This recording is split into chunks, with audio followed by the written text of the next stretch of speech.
मेरे प्यारे विद्यार्थियों, आपको जो एड ग्रेड अभ्यास पुस्तिका दी गई है, इन एड ग्रेड अभ्यास पुस्तिकाओं में ये जो हमें सभी विषयों की दी गई हैं, इनमें हमें जो है ये वर्क बुक दी गई है पूरी।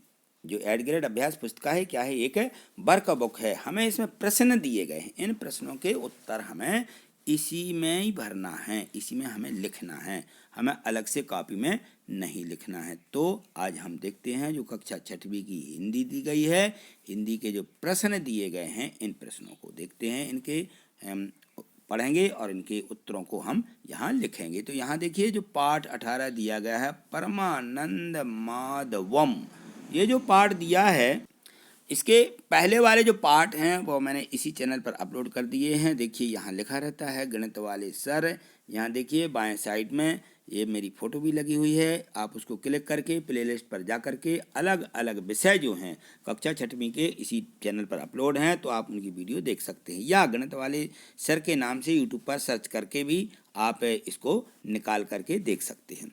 तो आज देखते हैं हम जो इसका पाठ है 18 दिया गया है। इसका प्रश्न देखिए, यहाँ पढ़िए, लिखा है कि सदाशिव राव की आंखों में आंसू क्यों आ गए थे। तो एक दूसरे को इसने से देख करके उनकी आंखों भर आई थी, इसलिए उनकी आंखों में आंसू आ गए, यानी आंखें भर आई। ठीक, अगला प्रश्न देखते हैं। प्रश्न 2 पढ़िए, इसमें है निम्नलिखित शब्दों में से उपसर्ग अलग कर लिखिए। उपसर्ग जो लगा हुआ है उसको हमें अलग करना। उपचार तो क्या हो जाएगा, उप धन चार, ये उपसर्ग हो जाएगा उप। ठीक, इसको अलग कर देना। यहाँ अनुभव तो अनु धन भाव हो जाएगा, तो अनु अलग कर दीजिए, भाव बच जाएगा। ठीक, अलग अलग हमें इस प्रकार से धन लगा करके लिख देना है। अगले प्रश्न को देखिए। प्रश्न 3 देखिए, यहाँ है कि जंजर कुटिया का दैदीप्यमान दीपक किसे कहा गया है। तो ये कहा गया है सदाशिव राव को। अगला प्रश्न देखिए। प्रश्न 4 इसको पढ़िए, लिखा है कि सदाशिव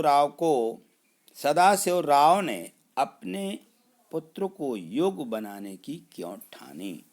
तो सदाशिव राव कुष्ठ रोग से पीड़ित व्यक्ति थे और वे नहीं चाहते थे कि इस परेशानी की वजह से उनकी जो पुत्री के विवाह में कोई भी परेशानी आए, इसलिए वे अपनी पुत्री को योग्य बनाना चाहते थे। तो अपनी पुत्री को, ठीक है ना। अगला प्रश्न देखते हैं। प्रश्न 5 इसमें है, सदाशिव राव ने जैसे ही 4 अन्य समाज सेवी महापुरुषों के नाम लिखिए सदाशिव राव जैसे। तो इसमें सबसे पहले तो आता अपना महात्मा गांधी, भीमराव अंबेडकर, स्वामी विवेकानंद और मदर टेरेसा। ये हमारे 4-5 नाम और हैं, ये हमें यहाँ पे लिख देना है। अगला प्रश्न देखिए। प्रश्न 6 इसको पढ़िए, सदाशिवराव कात्रे को परमानंद माधवम क्यों कहा जाने लगा। क्योंकि उन्होंने अपने जीवन के अंतिम समय तक बिना किसी स्वार्थ के कुष्ठ रोग से पीड़ितों की सेवा के लिए आश्रम और चिकित्सालय की स्थापना की है, इसलिए उन्हें जो है सदाशिवराव कात्रे, इनको परमानंद माधवम के नाम से वहाँ लिखा भी गया है। ठीक, अगला प्रश्न देखिए।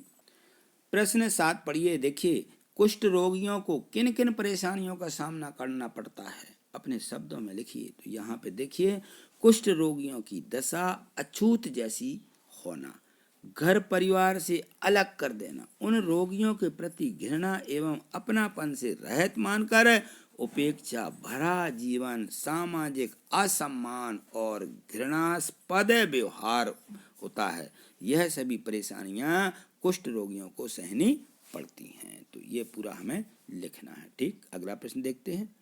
यहाँ देखिए प्रश्न 8, यह मूल्यांकन है। यहाँ दिया गया है कि सदाशिवराव की मुस्कान और वाणी का क्या प्रभाव था। तो सदाशिवराव की मुस्कान और वाणी के प्रभाव के कारण अनेक लोग सेवा कार्य के लिए प्रेरित हुए हैं। ठीक, अगला प्रश्न देखिए।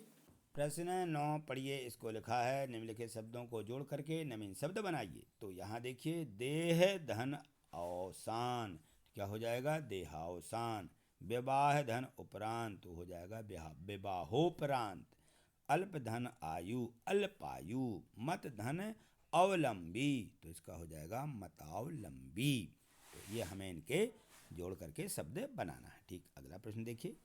प्रश्न 10 इसको पढ़िए, लिखा है कि कुष्ठ रोगियों के प्रति सदाशिवराव द्वारा किए गए कार्यों का वर्णन कीजिए। तो सदाशिवराव कात्रे ने आश्रम में रामचरितमानस और महाभारत के अनेक उदाहरण देकर के कुष्ठ रोग के प्रति सेवा भाव एवं सहयोग को राष्ट्रीय गुण के रूप में लोगों के हृदय को जगाया है। उन्होंने खुद कुदाल से खोद करके बंजर भूमि को भी उपजाऊ बनाया है। तो इस प्रकार से थे ये सदाशिवराव कात्रे। तो प्रश्न 1 से जो 10 तक के प्रश्न दिए गए थे, सभी प्रश्नों को हमने अच्छे से समझ लिया है। अब हमें इनको वर्कशीट में लिख लेना है। तो देखिए, यदि चैनल को आपने सब्सक्राइब नहीं किया तो चैनल को सब्सक्राइब करके निश्चित ही रखिएगा। ये नीचे जो लाल से सब्सक्राइब लिखा है अंग्रेजी में, इस पर क्लिक कीजिए तो एक बेल आइकन, एक घंटी आ जाएगी, घंटी को क्लिक कीजिए, फिर एक काली घंटी को क्लिक कर दीजिए तो ये चैनल सब्सक्राइब हो जाता है। तो देखते हैं आज इतना ही। अगले जो पार्ट दिए गए हैं उन सभी पार्टों की वीडियो अगले उसके माध्यम से देखेंगे। ठीक, तब तक के लिए नमस्कार, थैंक यू, धन्यवाद।